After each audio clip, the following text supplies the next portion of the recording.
Rather lads, welcome back to Cossy's Arsenal podcast. My name is Cossy. Good morning, good afternoon, good evening, wherever you are in all parts of the world. Welcome back to the channel. Welcome back to a brand new video. Arsenal are on the verge of signing Alexander ZINCHENKO. By the time you watch this video, he could have already signed his contract at Arsenal until 2026. Arsenal under Mikel Arteta would love to set up in a 4-3-3 system. Since 2020, Mikel Arteta has been speaking very frankly about that system, and he was asked whether he would love to play a 4-3-3, and he said he wants to play the system, but at the moment he did not have the resources, the quality, and also the minerals to play that particular system. The arrival of players like Gabriel Jesus, Fabio Vieira, Martin Odegaard, Thomas Partey, and now Alexander ZINCHENKO guarantees that Mikel Arteta has enough minerals and the required players and quality to implement that particular system, just like Liverpool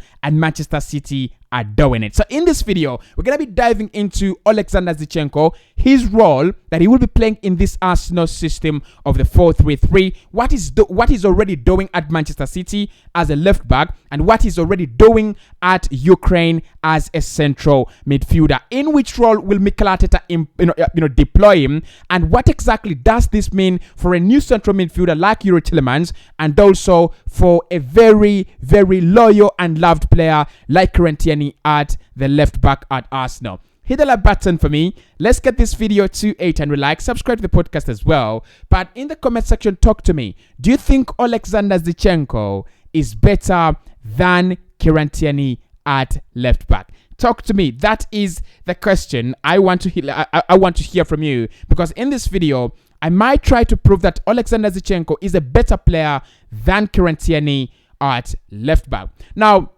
diving into it, this is how Arsenal would set up with Alexander ZINCHENKO as a left back. So literally what Mikel Arteta is trying to do and how he's trying to build his team is very close to what Pep Guardiola is doing with Manchester City.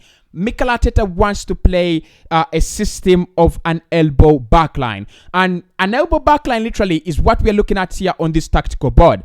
As what you can see here is Tomiyasu dropping a little bit deeper, Saliba or Ben White and Gabriel Magalhaes forming what you call a back three, and then Alexander ZINCHENKO, who is also part of our backline, actually forms joins the midfield. So literally it's a back four initially of ZINCHENKO, Gabriel Magalhaes and William Saliba, but in possession, when Arsenal are in possession, or while we're trying to build up play, as we try to spread out, Alexander ZINCHENKO spreads very quickly high up the pitch. Gabriel Magalhaes then tries to cover him. Ramsdale will drop into the onto the edge of his box to drop in between his two centre backs, and Tomiyasu, instead of going forward, and that's what we've seen, Tomiyasu really doesn't have these very advanced runs. He literally stays very narrow and inverted. So the first role that Mikel Arteta would love to use Alexander ZINCHENKO for in this Arsenal side would then be playing him as an inverted fullback. So with the inverted fullback, you have a couple of privileges, but you also have added advantages as compared to the natural fullbacks, or what you'd call the left winger, or the left back, or the right back. So what Alexander ZINCHENKO here does is, one, he helps Arsenal in terms of creating more numbers going forward with the likes of Thomas Partey and probably Yuri Tielemans in this area, and Martin Odegaard and Gabriel Martinelli and the likes of Bukayo Saka. He helps us have get more numbers, in the attacking third. Of course, inverted fullbacks are very important in systems like Manchester City's, and also in systems like Liverpool. We've seen it with Trent Alexander-Arnold and also with Joao Cancelo. They are very important when you're playing a very possessive kind of system, when you're always on the front foot, when your team is always having possession. But it doesn't really work well if your team is always on the defensive end. It really works well when you're always attacking, when you're always the team in possession. And that's why it is working well with Manchester City. And that's why the likes of Joao Cancelo and Alexander Zinchenko have been really successful playing as inverted fullback. So the key responsibilities as an inverted fullback right here for Alexander Zinchenko would be in terms of setting out. He would help us if we can delete all these errors. He would help us stretch play. William Saliba and Gabriel Magalhaes would actually spread out.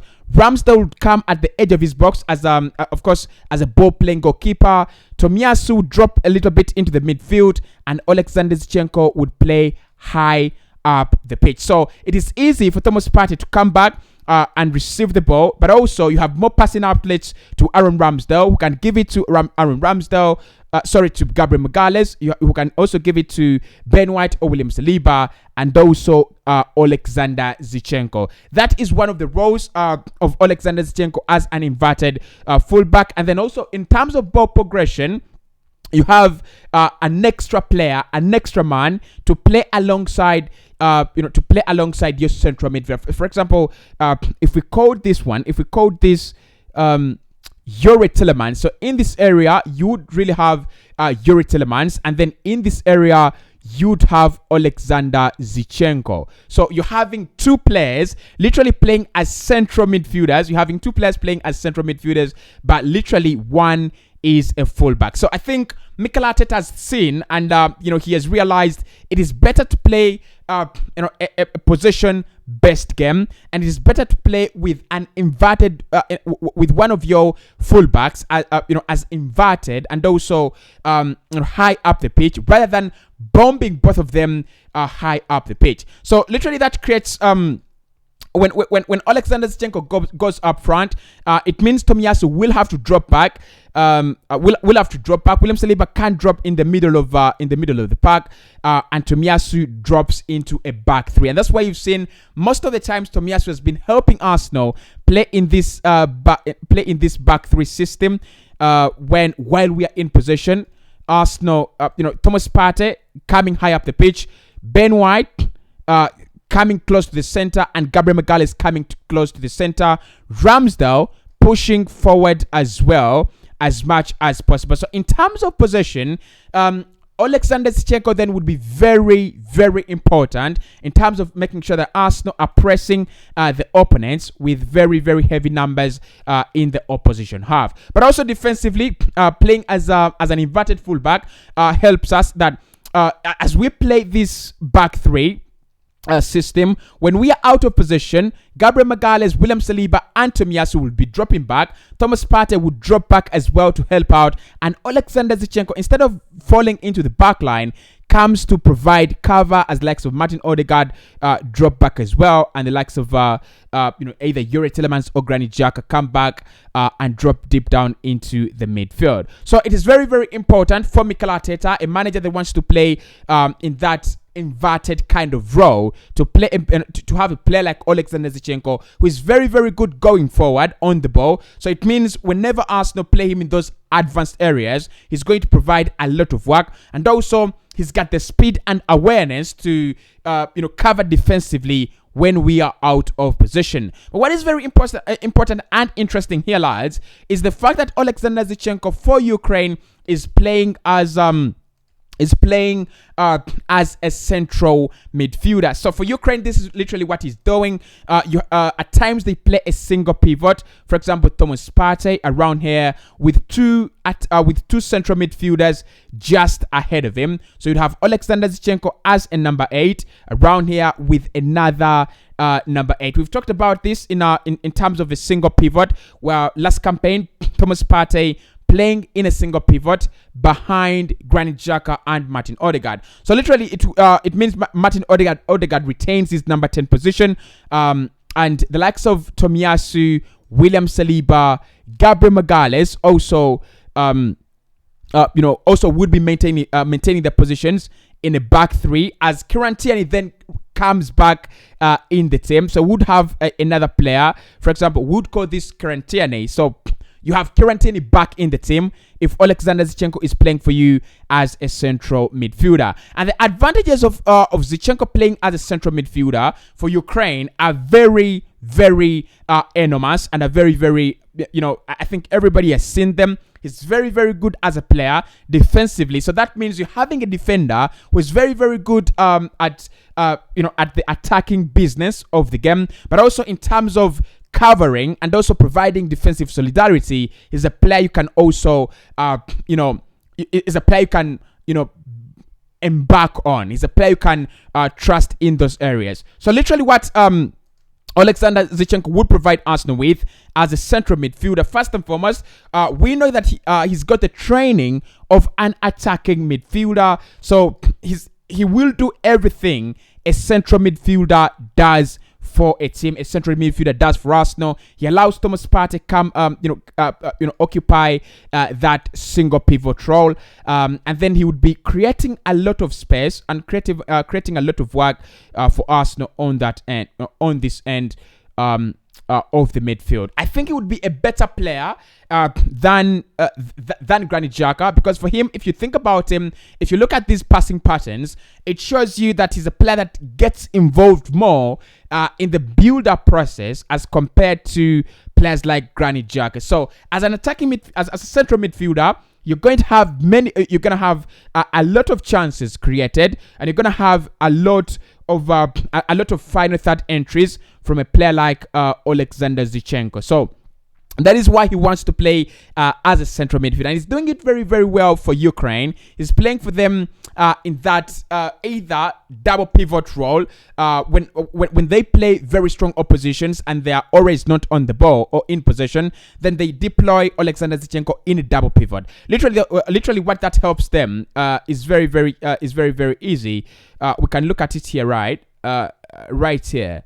So if you played him in a double pivot, for example, alongside Thomas Partey, right here, it literally means that you're having more defensive cover for your backline. If you have a back four with Saliba, Gabriel Magalhaes, and Kerantini, you would have Alexander Zinchenko step in these areas, try to block any spaces between the left back and the left-sided centre back, as Thomas Partey comes in to block any spaces between Gabriel Magalhaes and William Saliba. So out of position, it is very, very advantageous to have a player like Alexander Zinchenko, who's got the awareness of a defender, play for you in midfield, and of course is a very, very gifted player going forward. And that's why I think, in terms of dropping Kerantini, Mikel Arteta will be very, very happy, and he will find it very, very easy to drop Kerantini and play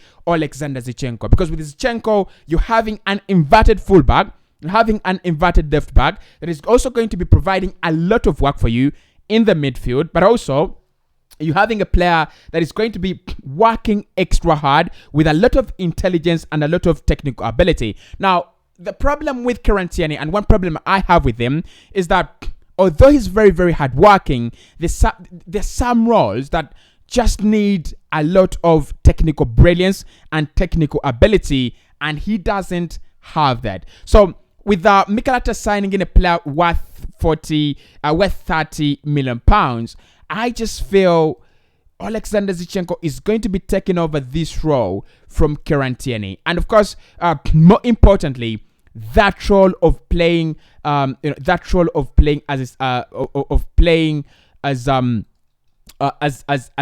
inverted fullback. I think we might see a lot of these patterns. We might see a lot of these passing lanes, next campaign, as Alexander Zinchenko, is played as a left back, but then deployed this deep down into the midfield. Something that I wouldn't really disagree with, because I know that is what exactly Mikel Arteta wants to set up at Arsenal Football Club.